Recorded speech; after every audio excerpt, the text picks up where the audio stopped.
Actes 16, 25 et 26. La première lecture est dans le Nouveau Testament et deux autres lectures seront dans l'Ancien Testament. Pour bien montrer la continuité de la parole de Dieu et de la puissance de Dieu.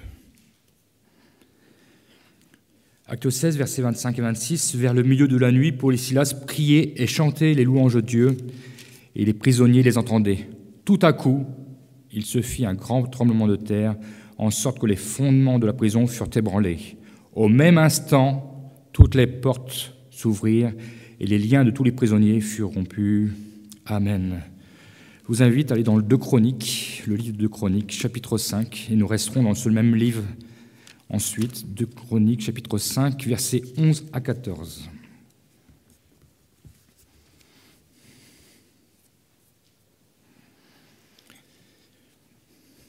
2 Chroniques, chapitre 5, versets 11 à 14. Au moment où les sacrificateurs sortirent du lieu saint, car tous les sacrificateurs présents s'étaient sanctifiés, sans observer l'ordre des classes, et tous les Lévites qui étaient chantres, Asaph, Héman, Jéduthun, leurs fils et leurs frères, revêtus de bisus, se tenaient à l'orient de l'autel avec des cymbales, des luttes et des harpes, et avaient auprès d'eux 120 sacrificateurs sonnant des trompettes. Et lorsque ceux qui sonnaient trompettes et ceux qui chantaient, s'unissant d'un même accord pour célébrer et pour louer l'Éternel, firent retentir les trompettes, les cymbales et les autres instruments, et célébrèrent l'Éternel par ces paroles. Car il est bon, car sa miséricorde durera toujours. En ce moment, la maison de l'Éternel fut remplie d'une nuée. Les sacrificateurs ne purent pas y rester pour faire le service à cause de la nuée, car la gloire de l'Éternel remplissait la maison de Dieu. Amen. Je vous invite à aller un peu plus loin au chapitre 20. Et nous lirons du verset 18 à 24.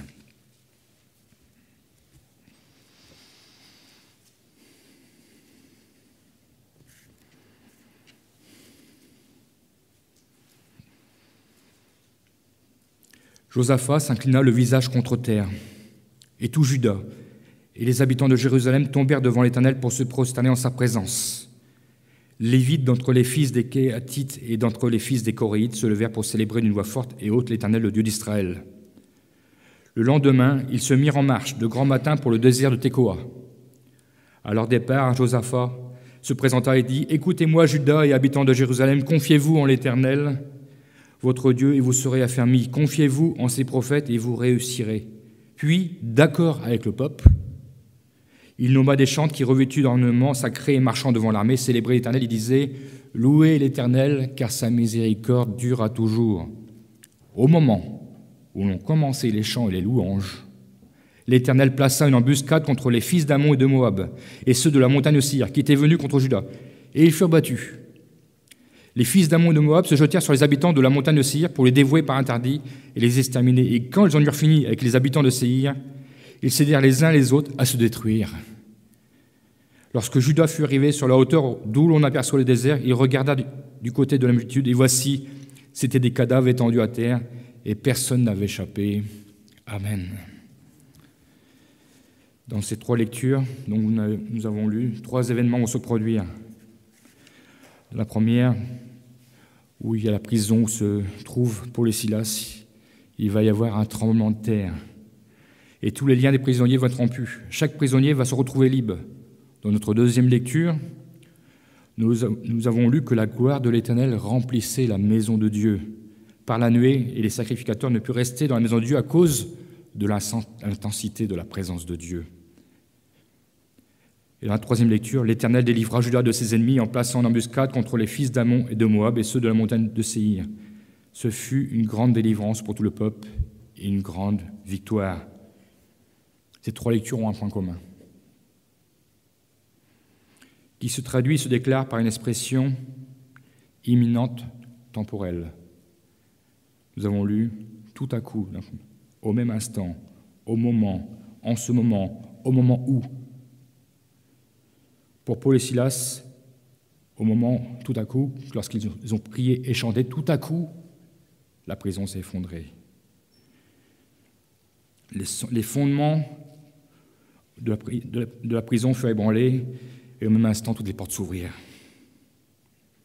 Au moment où les sacrificateurs, dans notre deuxième lecture, sortirent du lieu saint et que les chants et les célébrations s'élevèrent vers Dieu, à ce moment, la maison de l'Éternel fut remplie de sa gloire. Et au verset 22 de notre dernière lecture, nous avons lu « Au moment où l'on commençait les chants et les louanges, l'Éternel plaça une embuscade contre les ennemis de Juda. 3 faits éclatants, 3 manifestations de la puissance de Dieu, après 3 actions de la part du peuple de Dieu. Et ces 3 actions, nous pourrions les décrire par un seul mot, l'adoration.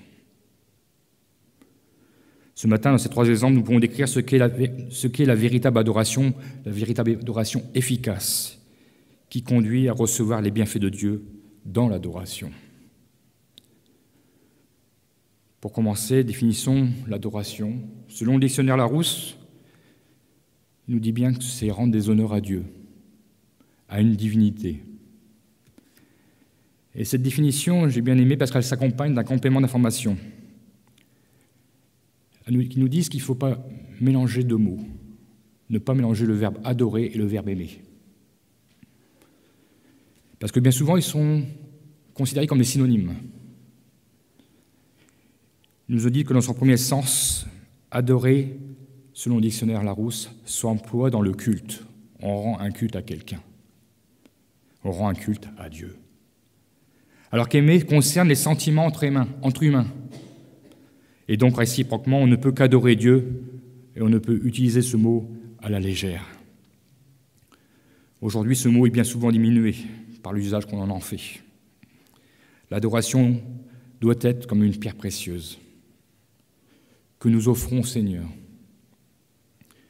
une pierre de grand prix, une pierre précieuse à de multiples facettes.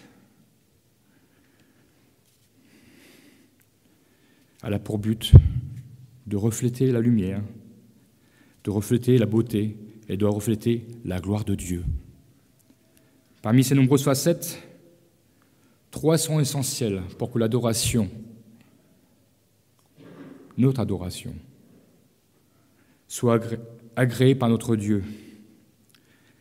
Ces 3 facettes, ces 3 notions essentielles sont l'humilité, l'obéissance et l'amour. Nous devons retrouver ces 3 notions dans notre adoration. Lorsque nous avons expérimenté la grâce de Dieu et lorsque nous avons découvert le Seigneur et la personne de notre Dieu, lorsque nous avons compris sa grandeur et lorsque nous avons véritablement appris à le connaître, nous avons découvert combien il était bon envers nous. Bien souvent, il est difficile de mettre des mots tellement ça nous dépasse. Nous reconnaissons donc à la contemplation de tout ce qu'il est, notre petitesse.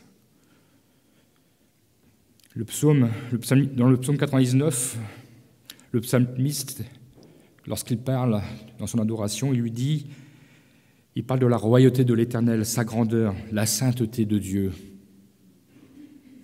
Voilà des mots que nous devons retrouver dans notre adoration. Parce que l'adoration n'est pas centrée sur l'humain, elle est centrée sur Dieu. Elle doit à part entière vers Dieu. Nous décrivons dans l'adoration tout ce que Dieu est réellement. Et quand nous le réalisons pleinement, alors nous entrons automatiquement dans cette attitude d'humilité et de dépendance totale à Dieu. Nous reconnaissons que nous sommes rien, bien petits, devant ce Dieu si grand. Et nous reconnaissons que sans cette grâce incommensurable qui nous a été offerte, nous serions perdus. L'humilité conduit à l'obéissance et à la dévotion de notre amour pour lui. Nous ne pouvons pas adorer Dieu sans lui obéir. Nous ne pouvons pas adorer Dieu sans chercher à lui plaire. Nous ne pouvons pas adorer Dieu si nous ne respectons pas sa parole. Elle vit en nous. Nous l'avons découvert. Elle nous a donné la vie. Nous ne pouvons pas plaire à celui que nous aimons et chercher à lui désobéir d'un contresens. de même que de lui déplaire, il y a un contresens. Nous nous sommes engagés avec Dieu par le baptême, parce que nous avons reconnu qui est Dieu. Nous avons reconnu que lui seul pouvait nous apporter notre salut en la personne de Jésus-Christ. Et nous avons reconnu aussi notre incapacité à vivre sans lui. Alors, nous avons confessé devant tous, comme il est écrit, que nous le suivrons jusqu'à la fin de nos jours, fidèlement, selon sa parole. Dans Luc chapitre 4, verset 8, Jésus aussi, lui, a dû combattre. Il répondait donc au diable lorsqu'il fut tenté dans le désert. Cette parole de l'Écriture, il est écrit « Tu adoreras le Seigneur ton Dieu, tu le serviras lui seul. » Et dans Deutéronome chapitre 6, verset 5, « Tu aimeras l'Éternel ton Dieu de tout ton cœur, de toute ton âme et de toute ta force. » Dieu nous a tant aimés. Il n'a pas hésité, ce Dieu si grand, à nous dévoiler ses sentiments. Il n'a pas hésité à nous dire qu'il nous aimait. Est-ce que nous avons une raison ce matin pour dissimuler nos sentiments d'amour à notre Dieu?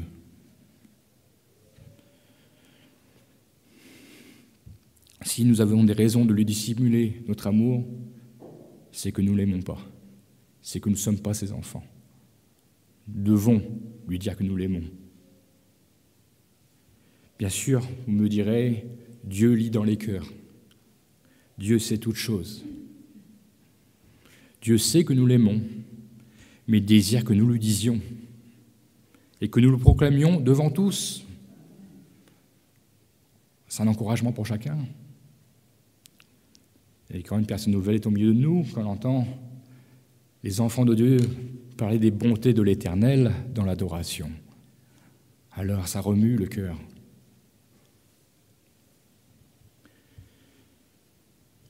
En agissant ainsi, nous offrons notre adoration et nous lui ouvrons la porte et lui donnons l'occasion d'œuvrer pleinement dans nos vies et de déverser son amour dans notre cœur.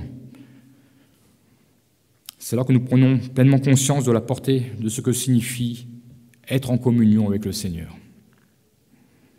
Sans amour, pas de communion. Sans obéissance, pas de communion. Et sans humilité, pas de communion. Ces trois facettes de l'adoration sont nécessaires et essentielles. Nous retrouvons cette attitude dans notre dernier récit, celui des Chroniques, chapitre 20. Josaphat et le peuple de Juda étaient dans cette dépendance de Dieu.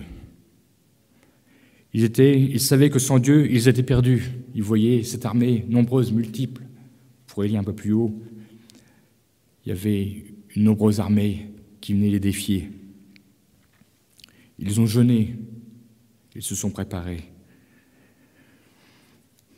Nous retrouvons donc cette humilité au verset 18. Il nous est dit, Josaphat s'inclina le visage contre terre, et tout Juda et les habitants de Jérusalem tombaient devant l'Éternel pour se prosterner en sa présence. Les Lévites d'entre les fils des Kéhutites et d'entre les fils des Coréites se levèrent pour célébrer une voix forte et haute l'Éternel, le Dieu d'Israël. Une voix forte et haute. Et au verset 13, nous voyons encore que, un peu plus haut, personne du peuple ne manquait ce moment solennel. Je crois que les moments d'adoration, ce sont des moments solennels. Tout Juda se tenait debout devant l'Éternel avec leurs petits-enfants, leurs femmes et leurs fils. Et ils ont écouté la prière de Josaphat, qui est juste encore un peu au-dessus. Vous pourrez lire la prière de Josaphat. Ils étaient tous attentifs. Je ne pense pas qu'ils ont été distraits, parce qu'il y avait la crainte de l'Éternel. Cette prière de Josaphat se termine par cette incapacité de ce peuple à obtenir la victoire par lui-même. Ils se réclament de Dieu, ils veulent dépendre de Dieu. Au verset 12, Josaphat dira « Nous sommes sans force devant cette multitude nombreuse qui s'avance contre nous, et nous ne savons que faire. Mais nos yeux sont sur toi. » Il savait que Dieu était tout-puissant. Et ce peuple soumis va obéir à Dieu dans les moindres détails. Dieu leur dira d'aller au combat. Il leur dira d'aller au combat, mais de ne rien faire. C'est étonnant. De laisser faire. C'était l'affaire de Dieu. Il nous est dit au verset 17. Au verset 17, vous n'aurez point à combattre en cette affaire. Quelque part, il leur disait, c'est mon affaire, c'est pas la vôtre. Par contre, il les a envoyés pourquoi? Pour qu'ils contemplent la puissance de Dieu. Dieu a aimé leur adoration. Dieu a aimé lorsque les enfants, tout ce peuple de Juda s'est retrouvé ensemble, dans une même communion, dans une même unité, implorant le secours de l'Éternel. Mais ils ne se sont pas abattus sur eux-mêmes, ils se sont réfugiés dans l'Éternel. Vous n'aurez point à combattre en cette affaire. Prosternez-vous, tenez-vous là, et vous verrez la délivrance que l'Éternel vous accordera. Juda et Jérusalem, ne craignez point et ne vous effrayez point. Demain, sortez à leur rencontre. Il fallait du courage quand même, parce que ils ont pris la parole de Dieu avec vérité. Ce peuple va croire aux paroles de l'Éternel. Ils vont lui obéir, ils vont même faire mieux. Ils vont même faire mieux que lui obéir. Que pourront faire mieux que obéir? Mais ils vont l'adorer. Ils vont partir en combat en chantant. Ils vont voir l'ennemi en chantant. Ils vont célébrer l'Éternel. Et tout a été calculé, tout a été bien organisé. Le peuple, d'accord avec Josaphat, ils ont prévu des chantres. Vous allez à l'armée, tout était bien établi. Ils n'avaient pas oublié les ornements sacrés de l'Ancien Testament. Et ils marchaient devant l'armée. Les chanteurs, c'était ceux qui étaient devant. Ce n'étaient pas ceux qui chantaient derrière, ils chantaient devant. Parce qu'ils étaient assurés de la victoire que l'Éternel leur offrait. Et ils chantaient, ils célébraient, louaient l'Éternel, car sa miséricorde durera toujours. Cela a plu à Dieu et fidèle à sa promesse, il va les délivrer de leurs ennemis. Leur adoration les a conduits à la victoire. Car leur prière visait Dieu. Leur prière d'adoration. Ils ont élevé leur regard loin d'eux-mêmes, loin de leurs besoins personnels. Ils se sont concentrés uniquement sur Dieu, sur ses qualités éternelles, sur sa puissance, sur sa fidélité, sur sa sainteté.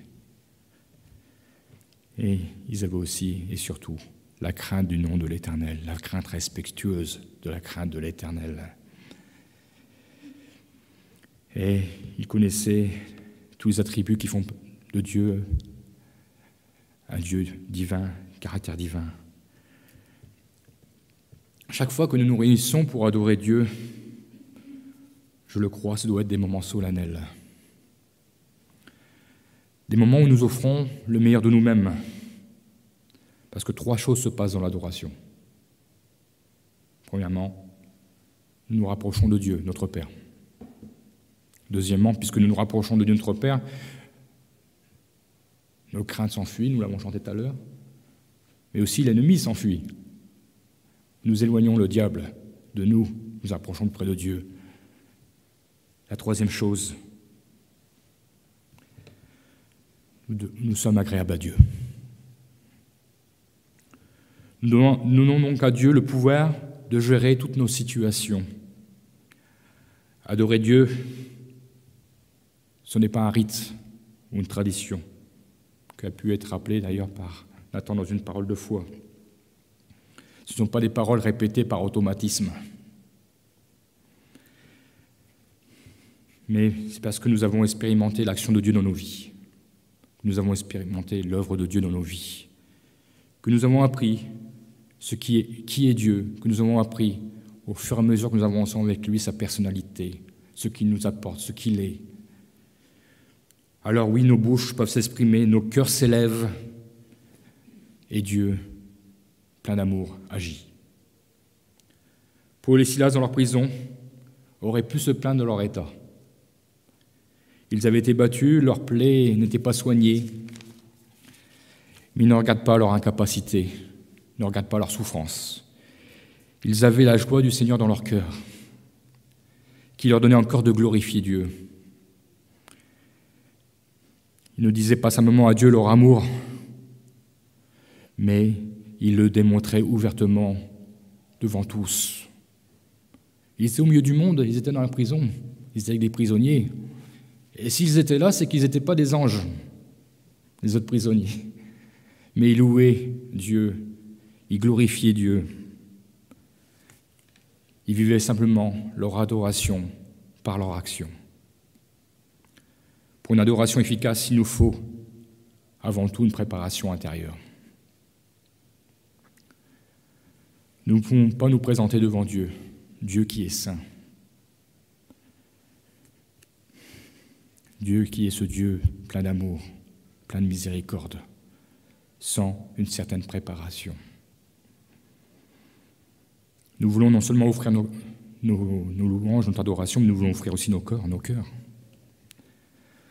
Nous appartenons tout entier au Seigneur. Et nous ne voulons rien garder pour nous-mêmes. Se présenter devant Dieu, donc pour apporter une adoration efficace, nous devons chercher 3 choses. La pureté, la transparence et être sans obstacle à son action divine sur nos vies. David, dans le psaume 139, verset 23, dira à Dieu, « Sonde-moi, ô Dieu, et connais mon cœur. Éprouve-moi et connais mes pensées. Regarde si je suis sur une mauvaise voie et conduis-moi sur la voie de l'éternité. » Nous retrouvons David aussi au chapitre 51, dans ce psaume qu'on appelle psaume du pénitent, lorsqu'il a péché et qu'il vient s'humilier devant Dieu. Il revient à Dieu parce qu'il a compris que son péché l'avait éloigné de Dieu. Au verset 12, chapitre 51, « Ô Dieu, crée en moi un cœur pur, renouvelle en moi un esprit bien disposé, ne me rejette pas loin de ta face, ne me retire pas ton Esprit Saint. » Il avait tout compris, il avait compris qu'il avait tout perdu, il avait besoin de revenir à Dieu. Quand je lis ce verset, j'ai souvent ce chant qui me revient, ce vieux chant de jeunesse. « Selon ta grâce et ta miséricorde, purifie-moi. »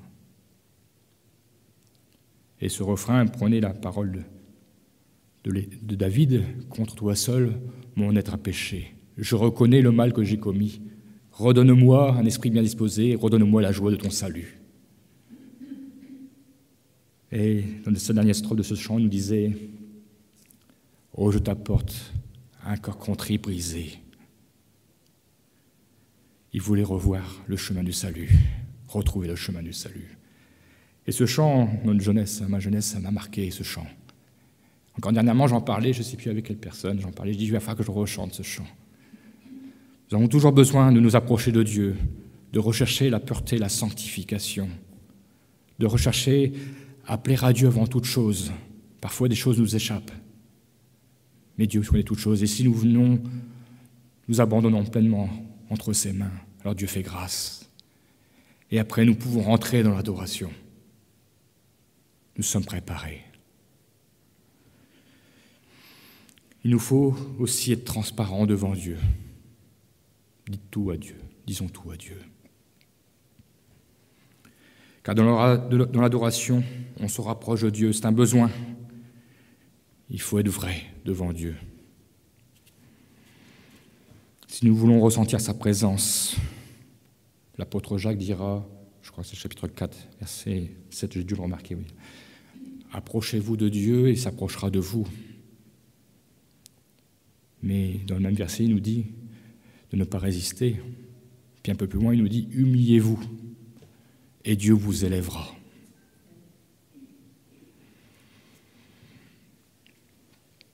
L'apôtre Paul aussi a exhorté l'église de Philippe à avoir en quelque sorte une bonne préparation. Parce qu'il venait devant Dieu. Philippiens chapitre 4, verset 8, il a encouragé cette église de Philippe à avoir toujours une vie conforme aux Écritures. Au reste, frère, que tout ce qui est vrai, tout ce qui est honorable, tout ce qui est juste, tout ce qui est pur, tout ce qui est aimable, tout ce qui mérite l'approbation, ce qui est vertueux et digne de louange, soit l'objet de vos pensées. Là, l'apôtre Paul appelle à diriger nos regards et nos actions vers Dieu, mais pas seulement.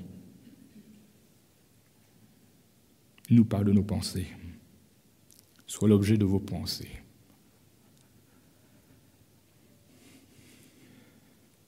Nous y reviendrons par la suite. Nous parlerons de l'Esprit Saint. Les qualités requises pour Dieu doivent occuper nos pensées et donc notre esprit. Au temps de Salomon, les sacrificateurs, nous l'avons lu, s'étaient sanctifiés avant d'exercer leur service. Et nous voyons que cette préparation a permis à Dieu d'éclater et de dévoiler sa gloire au milieu de son plan, au milieu de sa maison. Imaginez la gloire de Dieu resplendir et que nous ne pouvions pas tenir dans sa maison.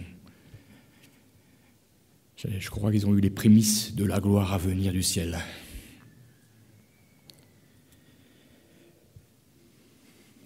Dieu sait, et parce qu'il connaît nos cœurs, il connaît nos pensées, que nous ne pouvons pas y arriver par nous-mêmes, à être vrais en toutes choses, honorables, justes, purs, aimables. Mais il a prévu pour cela nous accorder une aide, le Saint-Esprit. Un véritable ami.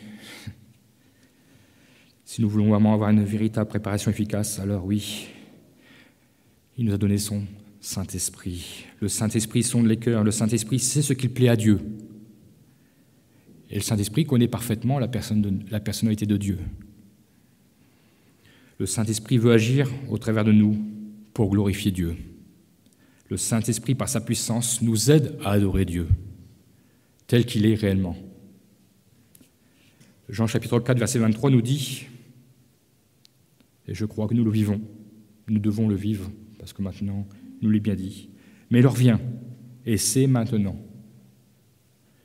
où par la puissance de l'Esprit de Dieu, les vrais adorateurs adoreront le Père en esprit et en vérité, car ce sont de tels adorateurs que le Père recherche.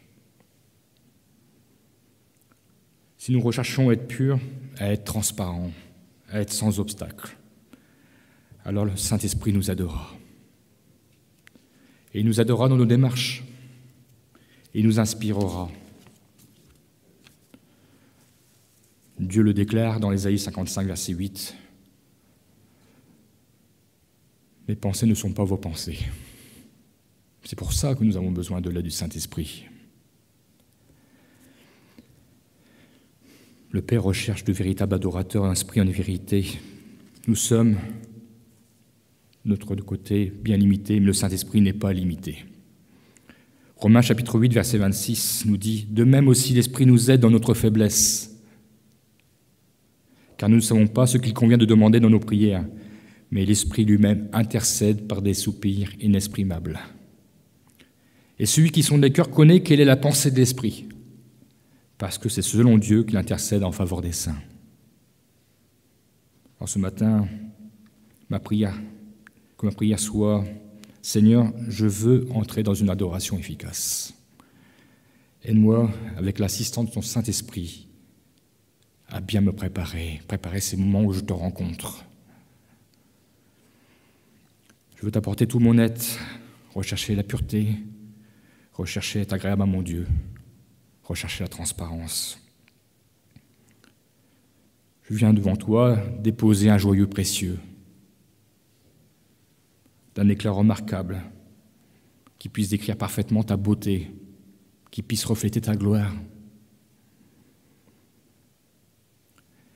Je veux être totalement dépendant de toi, sentir toujours plus ta présence, être tout près de toi, et que dans l'adoration que nous pouvons trouver ces choses.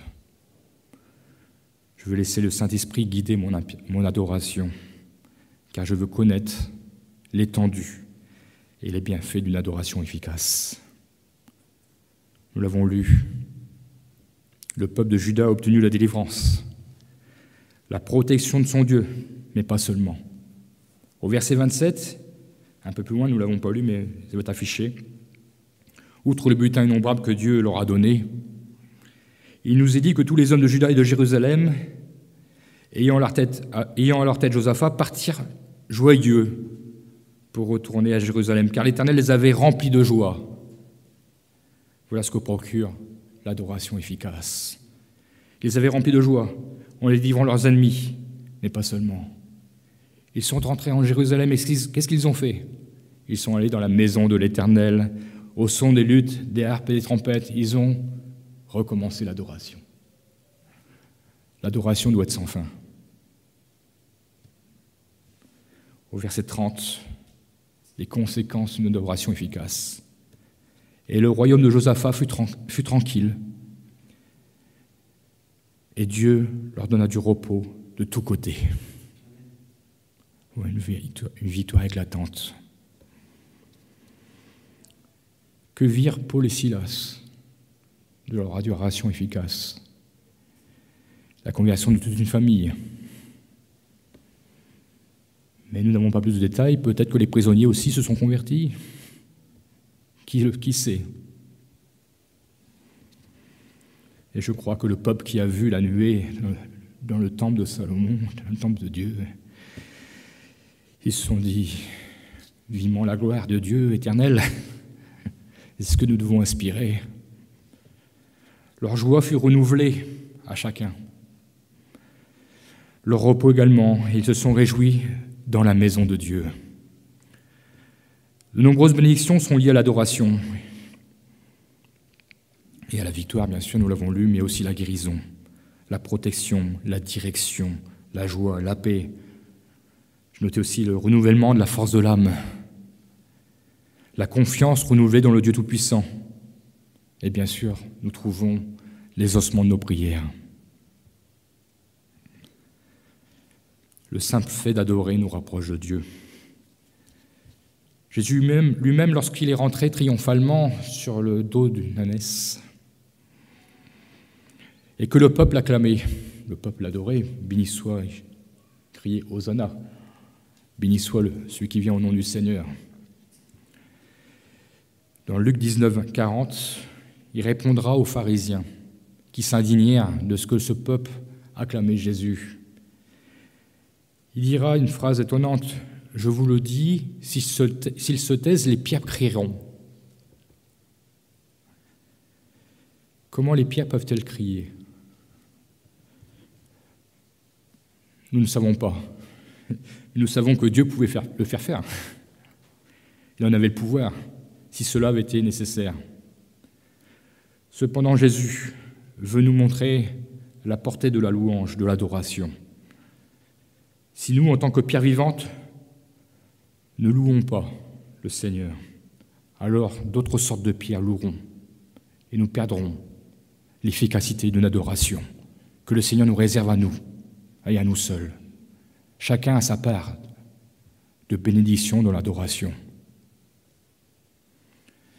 L'adoration authentique a beaucoup de valeur pour Dieu et pour son plan éternel. Et nous avons, et cela il nous l'a donné, un grand privilège d'en prendre part. Est-ce que nous voulons expérimenter l'étendue de notre adoration? Alors, bien souvent, quand nous sommes attristés, accablés, malades, la première des choses que nous faisons, bien souvent, c'est que nous nous refermons. Nous louons plus, nous adorons plus Dieu. Alors que ça devrait être le contraire. L'exemple qui nous est donné, Paul et Silas louaient, pas parce qu'ils étaient en pleine santé, parce qu'ils louaient parce qu'ils reconnaissaient que Dieu seul pouvait les secourir. Ils ne se sont pas recentrés sur eux-mêmes, ils se sont centrés sur Dieu. Parce que se lamenter, s'accabler, ne fera jamais avancer les choses. Mais faire confiance à Dieu changera tout. Quand nous sommes donc attristés, accablés, adorons Dieu.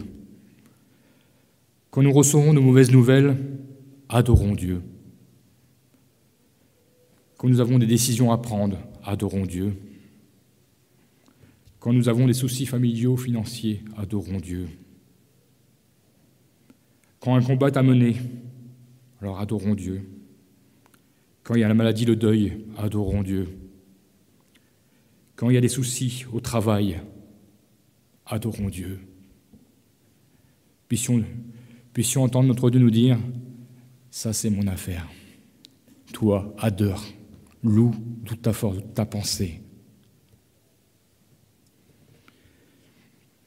Donc ne nous apitoyons pas sur notre sœur, mais déclarons donc à l'Éternel, comme il l'a fait au sujet de la délivrance de son peuple. Ce n'est pas mon affaire, c'est l'affaire de mon Dieu. Je veux rester tranquille et je vais monter, je vais aller sur le terrain du combat et je vais contempler ce que mon Dieu a fait. Je veux ouvrir les yeux parce que mon Dieu est vivant, mon Dieu est puissant et je veux contempler son œuvre magnifique. Dieu combat pour nous. Ce matin, laissons Dieu faire, mais adorons Dieu. Proclamons sa grandeur, ne fermons pas nos bouches. Nous voulons déclarer que nous sommes une église vivante, une église qui croit en la puissance de Dieu. Mais si nos bouches sont fermées, qui l'entendra? Et vous savez que dans l'éternité, nous allons adorer, pendant toute l'éternité. Il est peut-être temps de se préparer. Il est peut-être temps de prendre la bonne habitude d'adorer Dieu. Et nous dirons, nous constaterons que si nous l'avions fait plus tôt, nous ne serions pas privés de bénédictions que Dieu avait préparées pour nous. Mais Dieu est fidèle et bon, et les bénédictions sont toujours en attente pour nous. Il veut nous les donner. Ne centrons pas sur nous-mêmes, centrons sur Dieu. Alors, le Saint-Esprit nous fera découvrir toutes sortes de facettes du joyau précieux que nous y amenons, que nous présentons devant Dieu. Ce joyau, nous voulons l'apporter à notre Père Céleste. D'autres facettes de ce joyau auraient pu être étendues, parce que je vais parler de l'adoration dans la louange, mais l'adoration dans le service. L'adoration au milieu de notre travail. Parfois, il est bon aussi, quand nous sommes isolés, nous pouvons nous isoler, d'adorer Dieu et attendre en silence le secours de l'Éternel. Il y a toutes sortes de facettes dans l'adoration, mais ça pourrait se résumer par un seul verset. Faites tout pour la gloire de Dieu. Si notre adoration a pour but de glorifier Dieu en toutes choses, alors Dieu viendra à notre secours. J'aimerais, juste pour vous encourager, et ce que j'aime cette chose, c'est une petite vidéo, c'est un petit chant par des enfants philippins que j'ai trouvé, c'est pas la première fois, je crois. Je ne sais pas si j'ai déjà mis celle-là, peut-être pas celle-là, mais les enfants sont sans filtre. Les enfants, quand ils parlent à Dieu, ils ouvrent leur cœur et ça se voit sur leur visage. Les larmes coulent. Apprenons, comme le Seigneur nous a appelés, à ressembler comme des petits enfants, à parler à notre Père Céleste, à notre Papa, celui qui comprend toutes choses. Nous avons besoin de Dieu. Nous avons besoin de lui dire que nous l'aimons. Alors, nous allons voir cette... Elle ne dure pas longtemps, elle dure 1 minute, je crois.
J'aime l'attitude de ces enfants. Ils ont les yeux fermés, ils ne s'occupent pas du voisin. Ils ne s'occupent pas de celui qui est devant, celui qui est derrière. Ils ne se laissent pas distraire. Mais ils sont tout entiers au Seigneur. Et ça se voit. Il peut y avoir des larmes, mais c'est la joie du Seigneur qui remplit dans le cœur. Nous retrouvons souvent, malheureusement, dans ces pays, pourquoi ils ouvrent plus facilement, pourquoi ils adorent plus facilement? Parce que matériellement, ils n'ont rien. Et leur seul honneur, c'est d'appartenir à Dieu. Ils savent que seul Dieu prend soin d'eux et ils ne cherchent pas à dépendre par eux-mêmes de leurs affaires, de leurs besoins quotidiens. Mais ils font confiance à Dieu parce qu'ils savent que Dieu seul est leur secours. Ils le vivent quotidiennement, chaque jour. Ils ne savent pas ce qu'ils mangeront demain, mais ils savent que Dieu va leur donner. Alors ils adorent Dieu. Ils adorent Dieu d'avance parce qu'ils savent que Dieu est leur secours. Que le Seigneur soit béni et qu'il nous bénisse. Puissions voir la gloire de Dieu resplendir dans sa maison. Que le nom du Seigneur soit béni. Merci Seigneur mon Dieu parce que nous voulons être des véritables adorateurs en esprit et en vérité. Nous voulons vivre non seulement ta parole, mais nous voulons nous laisser inspirer par l'Esprit Saint. Jésus, lui, te connaît parfaitement. Il sait qui tu es. Et nous voulons, nous, Seigneur mon Dieu, même si les mots sont limités, nous laisser inspirer par l'Esprit Saint. Je pense à ce magnifique cantique de Marie, lorsqu'elle visitait Élisabeth. Le bébé a bougé dans son sein, et elle a éclaté en chant d'allégresse à la portée de ce chant, le Magnificat, ce chant qui parlait même des paroles prophétiques, parce que l'Esprit Saint l'a inspiré, l'Esprit Saint était en elle. Seigneur mon Dieu, que nos bouches s'ouvrent et que tu puisses, le Saint-Esprit s'exprimer, puissions te glorifier. Même parfois, si un langage, nous ne contrôlons plus ce que nous disons parce que c'est le Saint-Esprit qui parle, mais est-ce que nous voulons te glorifier avant toute chose? Avant toute chose, nous voulons te rendre l'honneur, la gloire. Tu nous as sauvés. À toi, tout l'honneur. Nous ne méritons rien. Alors Seigneur mon Dieu, c'est vrai, nous ne voulons pas nous accabler, nous ne voulons pas nous attrister de ce que nous avons comme problème sur cette terre. Mais nous savons que tu as fait des promesses, tu pourvois tous nos besoins, tu t'occupes de nous. Alors nous voulons nous occuper de toi, Seigneur mon Dieu. Nous voulons proclamer au monde que tu es vivant, nous voulons proclamer ta gloire, ta grandeur, ta magnificence, ta toute-puissance. Tu es Dieu, tu es Seigneur, tu règnes pour l'éternité.